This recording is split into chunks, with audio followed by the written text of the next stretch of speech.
Radio Raheem here with John Molina Jr. You know, John, this is a war. Nobody thinks it's going to be anything but that.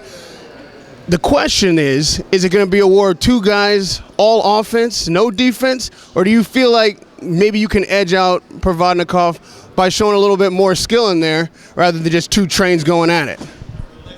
Again, like you said, that's the question. And Saturday night, it will be revealed. Of course, there's a game plan, and everybody knows there's a game plan. But like I said, Mike Tyson said it best, game plan goes out the window when you get hit in the face.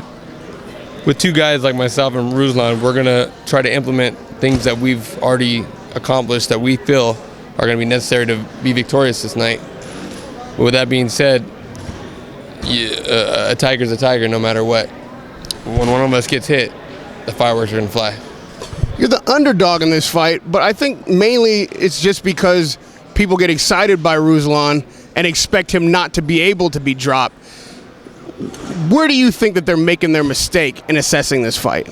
Again, maybe he was the more popular fighter up until this point, I believe. I'll even say it, even though it doesn't sound good for me, but I think my popularity has risen.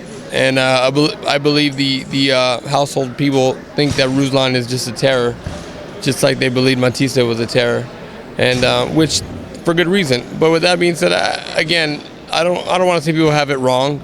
I just want to say that people will be pleasantly surprised Saturday night. What does it take for you to get up for a fight like this? When you go into a fight knowing that the other guy's not going to take a step back, neither are you. This could be, a bloody, bruising, painful war. What is it in John Molina that says, I still need to go on here and I still need to get a victory like this? I'm sorry, because it's real quick, we'll redo it. I apologize. My wife's at the airport. Hey, listen, sometimes life takes hold. And well, you know what? We'll just wait. Hold on a second.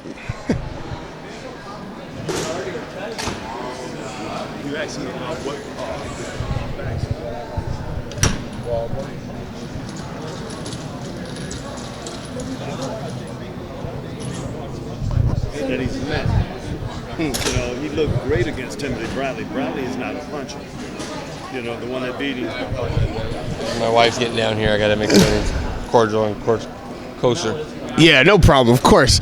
So I was just actually talking to Shadid in the meantime, and he brought up the fact that, Bradley's not a puncher, and that's where Provodnikov really made his first step into fame, being in a war with a guy like this.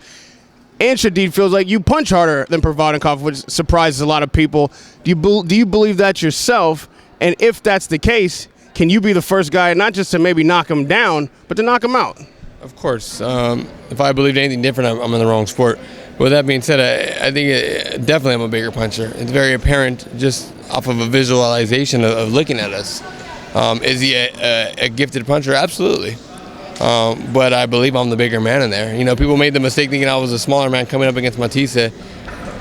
I hurt Matisse. I'm not comparing fights to fights, one guy versus the other, but Provodnikov never hurt him in the sense where he dropped him. That's just one valid point I can make. But other than that, again, two different fighters, and I'll see him Saturday night. You're asking me if I think I'm a bigger puncher than him? Tenfold, I'm a bigger puncher than him. And Saturday night, we're going to have to showcase it to be victorious. But again, it's all hearsay. I could say a million. I could tell you I'm a billionaire too, and the only way you're not going to believe me is because you don't look at my bank account. So Saturday night, the proof will be in the pudding. And lastly, John, this fight goes the way you want it to. What path does that put you on? What kind of opportunities are you looking to seize before you do hang them up and put this maybe a microphone in your face and start making money a different way? For me. Again, very self-explanatory. A win over someone like Rulsan Provodnikov is an exceptional victory. It's going to only put me in prime position for bigger and better. And by bigger and better, that is no downgrade to Rulsan, but I mean opportunity-wise. And we are looking for, this is the what have you done for me lately sport. And so we're prepared for that. And we want to become victorious Saturday night to step in the right direction. And we're prepared to get that victory. You have one name on that list, one guy out there that could take you over that bridge. Like, you sitting at home like, that guy's getting money, I can beat that guy. Again, I've been doing myself a disservice if I look past Rulsan. He is definitely deserving of my undivided attention. Like I say, time and time again, I know it sounds cliche and everyone says it, but he does deserve my attention. And immediately following the fight Saturday night, you can ask me the same question, and I will have that name for you. Radio Raheem with John Molina Jr. Good luck Saturday night. We all expect a war, and we know that you deliver every time. We'll see you then. Radio Raheem, John Molina Jr.